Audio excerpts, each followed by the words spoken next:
Hi Kannada ವೇದ YouTube ಚಾನಲ್ಗೆ ಎಲ್ಲ ಅಭ್ಯರ್ಥಿಗಳಿಗೆ ವಿದ್ಯಾರ್ಥಿನಿಯರಿಗೆ ಸ್ವಾಗತನ ತಿಳಿಸ್ತಾ ಇದೀಗ ಸಾಕಷ್ಟು ಒಂದು BEdಗೆ ಅಪ್ಲಿಕೇಶನ್ ಹಾಕಿದಂಥ 2 ವರ್ಷದ ಸರ್ಕಾರಿ ಕೋಟದ BEd ಸೀಟ್ ಬೇಕು ಅಂತ ಅಪ್ಲಿಕೇಶನ್ ಹಾಕಿದಂಥ ಅಭ್ಯರ್ಥಿಗಳ ಪೈಕಿ ಫಸ್ಟ್ ರೌಂಡ್ ಆಗಿರ್ಬೋದು, ಸೆಕೆಂಡ್ ರೌಂಡ್ ಆಗಿರ್ಬೋದು, ಲಿಸ್ಟಲ್ಲಿ ಸ್ಟಾರ್ ಬಂದಿದೆ, ಲಿಸ್ಟಲ್ಲಿ ಹೆಸರೇ ಬಂದಿಲ್ಲ, ನನಗೆ ಇದುವರೆಗೂ ಸೀಟೇ ಸಿಕ್ಕಿಲ್ಲ ಅಂತಕ್ಕಂಥ ಅಭ್ಯರ್ಥಿಗಳಿದೆಲ್ಲ ಇವರು ಥರ್ಡ್ ರೌಂಡ್ಗೆ ವೆಯ್ಟ್ ಮಾಡ್ತಿರೋದಾಗಿರುತ್ತೆ, ಅಥವಾ ಸೆಕೆಂಡ್ ರೌಂಡಲ್ಲಿ ಸೀಟ್ ಸಿಕ್ಕರೂ ಕೂಡ ನೆಕ್ಸ್ಟ್ ರೌಂಡ್ಗೆ ಹೋಗಬೇಕಂತಕ್ಕಂಥ ಒಂದು ಅಭ್ಯರ್ಥಿಗಳು ಕೂಡ ಥರ್ಡ್ ರೌಂಡ್ಗೆ ವೆಯ್ಟ್ ಮಾಡ್ತೀರಾ. ಇನ್ನು ಸಾಕಷ್ಟು ಅಭ್ಯರ್ಥಿಗಳು ನಮಗೂ ಕೂಡ ಕೇಳ್ತಿದ್ರೆ third round option entry open ಆಗ್ತಿಲ್ಲ, ಬರ್ತಾ ಇಲ್ಲ ನಮಗೆ, ಈ ಥರ ಬೇರೆ ಬೇರೆ ಏನೋ ಆಪ್ಷನ್ಗಳು ಬರ್ತಿದೆ ಹಾಗೆ ಅಂತ ಹೇಳ್ತೀರಾ. ಸೊ ಆಪ್ಷನ್ ಎಂಟ್ರಿನ ಬಿಟ್ಟಿದ್ದಾರೆ, ಫಸ್ಟ್ ಅದನ್ನ ಅರ್ಥ ಮಾಡ್ಕೋಬೇಕಿರುತ್ತೆ ನೀವು.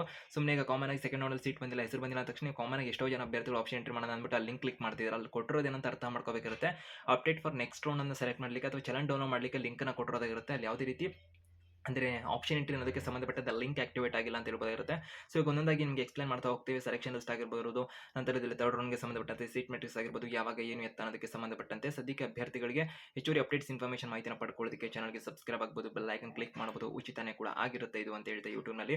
ಮತ್ತು ಇನ್ನು ಹೆಚ್ಚುವರಿ ಮಾಹಿತಿಗಳು ಬೇಕು ನಮಗೆ ವಿಡಿಯೋಸ್ ಮುಖಾಂತರ ಅಥವಾ ಲೈವ್ ಸ್ಟ್ರೀಮ್ಸ್ಗೆ ಬಂದಂಥ ಸಂದರ್ಭದಲ್ಲಿ ನೀವು ಮೆಸೇಜ್ ಅಥವಾ ಅಂದರೆ ಯೂಟ್ಯೂಬ್ನಲ್ಲಿ ಮಾಹಿತಿನ ಪಡ್ಕೋಬೇಕು ಅಂದರೆ ಅಭ್ಯರ್ಥಿಗಳಿಗೆ ಹೆಚ್ಚುವರಿ ಒಂದು ಗೈಡೆನ್ಸ್ಗಳನ್ನು ಪಡ್ಕೊಳ್ಳೋದಕ್ಕೆ ನೀವಲ್ಲಿ ಒಂದು ಜಾಯಿನ್ ಆಪ್ಷನ್ ಕೂಡ ಇರೋದಾಗಿರುತ್ತೆ, ಆ ಮುಖಾಂತರ ಕೂಡ ಹೆಚ್ಚುವರಿ ವಿಡಿಯೋಸ್ನ ವೀಕ್ಷಣೆ ಮಾಡಬಹುದಾಗಿರುತ್ತೆ ಅಂತ ಹೇಳ್ತಾ ಅಭ್ಯರ್ಥಿಗಳಿಗೆ. ಹಾಗೆ ಈ ಡಿಸ್ಕ್ರಿಪ್ಷನ್ ಇನ್ಸ್ಟಾಮ್ ಲಿಂಕ್ ಕೂಡ ಇರುತ್ತೆ, ಅಲ್ಲಿ ಕೂಡ ಏನಾದ್ರು ಪ್ರಶ್ನೆ ಡೌಟ್ಸ್ ಇದೆ, ಯಾರನ್ನ ಕೇಳಬೇಕು ಇನ್ನೂ ಗೊತ್ತಾಗ್ತಿಲ್ಲ ಅಂತಕ್ಕಂಥ ಅಭ್ಯರ್ಥಿಗಳಿಗೆ ನಾವೇ ಒಂದು ಪರ್ಸನಲ್ ಗೈಡೆನ್ಸ್ ವೈಯಕ್ತಿಕವಾಗಿ ಅಭ್ಯರ್ಥಿಗಳಿಗೆ ಗೈಡೆನ್ಸ್ ಕೂಡ ಸಿಗುತ್ತೆ ಅಂತ ಹೇಳ್ತಾ ಸಲಹೆ ಮಾರ್ಗದರ್ಶನ ಏನು ಮಾಡಬೇಕು, ಯಾವ ಥರ ಕಾಲೇಜನ್ನು ಆಯ್ಕೆ ಮಾಡಬೇಕು, ಮತ್ತು ಕಾಲೇಜ್ ಬಗ್ಗೆ ಏನೇನೆಲ್ಲ ವಿಚಾರಿಸಬೇಕು ಅಭ್ಯರ್ಥಿಗಳು, ಮತ್ತು ಸೀಟಿನ ಯಾವ ಥರ ಪಡ್ಕೊಳ್ಳೋದು, ಸ್ಟಾರ್ ಮಾರ್ಕ್ ಬಂದಂಥ ಅಭ್ಯರ್ಥಿಗಳು ಅಥವಾ ಎಷ್ಟು ಪರ್ಸೆಂಟ್ ಇದ್ರೆ ಅಭ್ಯರ್ಥಿಗಳಿಗೆ ಸೀಟ್ ಸಿಗದೇ ಇರುವಂಥ ಸಾಧ್ಯತೆ ಇರುತ್ತೆ, ಅಥವಾ ಅವ್ರು ಯಾವ ಥರ ಸೀಟನ್ನು ಪಡ್ಕೋಬಹುದು, ಯಾವ ಥರ ಆಯ್ಕೆ ಮಾಡಬೇಕು, ಯಾವ ಡಿಸ್ಟ್ರಿಕ್ಸ್ಗಳಲ್ಲಿ, ಇದ್ರ ಬಗ್ಗೆ ಎಲ್ಲ ನಿಮಗೆ ವೈಯಕ್ತಿಕ ಮಾರ್ಗದರ್ಶನ ಬೇಕು ಅಂದರೆ ಇನ್ಸ್ಟಾಮ್ ಲಿಂಕ್ ಇವರು ಡಿಸ್ಕ್ರಿಪ್ಷನ್ ಇರುತ್ತೆ, ಅಲ್ಲಿ ಹೆಚ್ಚುವರಿ ಮಾಹಿತಿನ ಮೆಸೇಜ್ ಅಥವಾ ಕಾಲ್ ಮುಖಾಂತರ ಮಾಹಿತಿನ ಪಡ್ಕೋಬೋದಿರುತ್ತೆ. ಇನ್ಸ್ಟಾಗ್ರಾಮಲ್ಲಿ ಸಬ್ಸ್ಕ್ರೈಬ್ ಆಗೋದ್ರ ಮುಖಾಂತರ ಅಭ್ಯರ್ಥಿಗಳು, ಯಾಕಂದ್ರೆ 100 ಮೆಸೇಜ್ ಬರ್ತಿರುತ್ತೆ, ನೀವು ಮೆಸೇಜ್ ಮಾಡಿದ್ರು ಕೂಡ ನಿಮ್ಮ ಮೆಸೇಜ್ ನಮಗೆ ತಲುಪ್ತೇನೆ ಹೋಗೋದಾಗಿರುತ್ತೆ. ಅಲ್ಲಿ ಅಭ್ಯರ್ಥಿಗಳು ಇನ್ಸ್ಟಾಗ್ರಾಮ್ನಲ್ಲಿ ಸಬ್ಸ್ಕ್ರೈಬ್ ಆಗೋದ್ರ ಮುಖಾಂತರ ಸಬ್ಸ್ಕ್ರಿಪ್ಷನ್ ಆಪ್ಷನನ್ನು ಪಡ್ಕೊಳ್ಳೋದ್ರ ಮುಖಾಂತರ ನೀವು ಅದನ್ನು ಏನೋ ಸೌಲಭ್ಯನ ಸದುಪಯೋಗ ಪಡಿಸ್ಕೋಬೋದಾಗಿರುತ್ತೆ ಅಂತ ಮಾಹಿತಿಯನ್ನು ತಿಳಿಸ್ತಾ ಇವಾಗ ತಿಳಿಸುವಂತಾರೆ. ಆಪ್ಷನ್ ಎಂಟ್ರಿ ಅಂತಕ್ಕಂಥ ಥರ್ಡ್ ರೌಂಡ್ಗೆ ಬಿಟ್ಟಿಲ್ಲ ಅಭ್ಯರ್ಥಿಗಳು, ಅದನ್ನಂತೂ ಅರ್ಥ ಮಾಡ್ಕೋಬೇಕಿರುತ್ತೆ ನೀವು.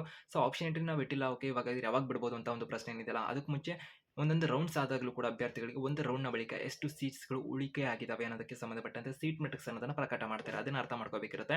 ಸೊ ಇವಾಗ ಒಂದು ಸೆಕೆಂಡ್ ರೌಂಡ್ನ ಬಳಿಕ ಫಸ್ಟ್ ರೌಂಡ್ನ ಬಳಿಕ ಸೀಟ್ ಮೆಟ್ರಿಕ್ಸ್ ಅಂತ ಸೆಕೆಂಡ್ ರೌಂಡ್ಗೆ ಬಿಡುಗಡೆ ಮಾಡಿದ್ರು, ಆ ಪ್ರಕಾರದಲ್ಲೇ ಸೊ ಈಗ ಸೆಕೆಂಡ್ ರೌಂಡ್ನ ಬಳಿಕ ಎಷ್ಟು ಸೀಟ್ಸ್ಗಳು ಉಳಿಕೆ ಆಗಿದ್ದಾವೆ first round second round 2 round ಆದಮೇಲೆ ಅಂತಂದ್ಬಿಟ್ಟು ಥರ್ಡ್ ರೌಂಡ್ಗೆ ಸೀಟ್ ಮೆಟ್ರಿಕ್ಸ್ ಅನ್ನು ಪ್ರಕಟ ಮಾಡ್ತಾರೆ. ಆ ಸೀಟ್ ಮೆಟ್ರಿಕ್ಸ್ ಬಳಿಕ ಬಂದ ನಂತರದಲ್ಲಿ ಅಭ್ಯರ್ಥಿಗಳಿಗೆ ಆಪ್ಷನ್ ಎಂಟ್ರಿ ಓಪನ್ ಆಗೋದಿರುತ್ತೆ. ಆಪ್ಷನ್ ಎಂಟ್ರಿ ಆದಮೇಲೆ ಒಂದು ಸೆಲೆಕ್ಷನ್ ಲಿಸ್ಟ್ ಪ್ರಕಟ ಆಗೋದಿರುತ್ತೆ. ಓಕೆ, ಸೀಟ್ ಮೆಟ್ರಿಕ್ಸ್ ಯಾವಾಗ ಅಂತ ಹೇಳಿದ್ರೆ ಡಿಸೆಂಬರ್ ತಿಂಗಳು 15ರಿಂದ 20 ತನಕ ಒಂದು ಕಾಲೇಜಿಗೆ ಅಡ್ಮಿಷನ್ ಆಗಲಿಕ್ಕೆ ಅವಕಾಶ ಕೊಟ್ಟಿದ್ದಾರೆ ಅಂತ ಹೇಳ್ಬೋದಾಗಿರುತ್ತೆ. ಅಂದರೆ ಆ ಸಂದರ್ಭದಲ್ಲಿ ನಿಮ್ಗೆ ಯಾವುದೇ ರೀತಿಯಾಗಿ ಆಪ್ಷನ್ ಎಂಟ್ರಿ ಆಗಿರ್ಬೋದು, ಸೀಟ್ ಮೆಟ್ರಿಕ್ಸ್ ಆಗಿರ್ಬೋದು ಕೊಡ್ಲಿಕ್ಕೆ ಆಗಲ್ಲ, ಯಾಕಂದ್ರೆ ಅಡ್ಮಿಷನ್ ಸ್ಲಿಪ್ಪಿನ ತಗೋತಾ ಇರ್ತಾರೆ ಡಿಸೆಂಬರ್ 20 ತನಕ.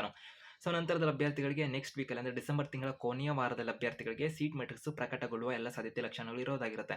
ಡಿಸೆಂಬರ್ ತಿಂಗಳ ಕೊನೆಯ ವಾರದಲ್ಲಿ ಅಂದರೆ 22ನೇ ತಾರೀಕಿನ ನಂತರದ ದಿನದಲ್ಲಿ ಅಭ್ಯರ್ಥಿಗಳು ನಿರೀಕ್ಷೆ ಮಾಡಬಹುದಾಗಿರುತ್ತೆ. ನಂತರದಲ್ಲಿ ಈಗ ಅಭ್ಯರ್ಥಿಗಳಿಗೆ ಆಪ್ಷನ್ ಎಂಟ್ರಿ ಯಾವಾಗ ಅಂದರೆ ಸೊ ಆ ಒಂದು ಕೊನೆಯ ವಾರದಲ್ಲಿ ಆಪ್ಷನ್ ಎಂಟ್ರಿ ಕೂಡ ಓಪನ್ ಆಗುತ್ತೆ ಅಂತ ಹೇಳ್ಬೋದಾಗಿರುತ್ತೆ. ಸೆಲೆಕ್ಷನ್ ಲಿಸ್ಟ್ ಅಂತಕ್ಕಂಥದ್ದು ಡಿಸೆಂಬರ್ ತಿಂಗಳ ಕೊನೆಯ ವಾರದಲ್ಲಿ ಸಾಧ್ಯತೆ ಅಥವಾ ಒಂದು ಜನವರಿ ತಿಂಗಳ ಮೊದಲ ವಾರದಲ್ಲಿ ನಿರೀಕ್ಷೆ ಮಾಡಬಹುದಾಗಿರುತ್ತೆ. ಒಂದು BEd third round college selection ಲಿಸ್ಟನ್ನು ಅರ್ಥ ಆಗ್ತಿದೆ ಅಂತ ಅನ್ಕೊಂಡಿದ್ದೀನಿ ಅಭ್ಯರ್ಥಿಗಳಿಗೆ.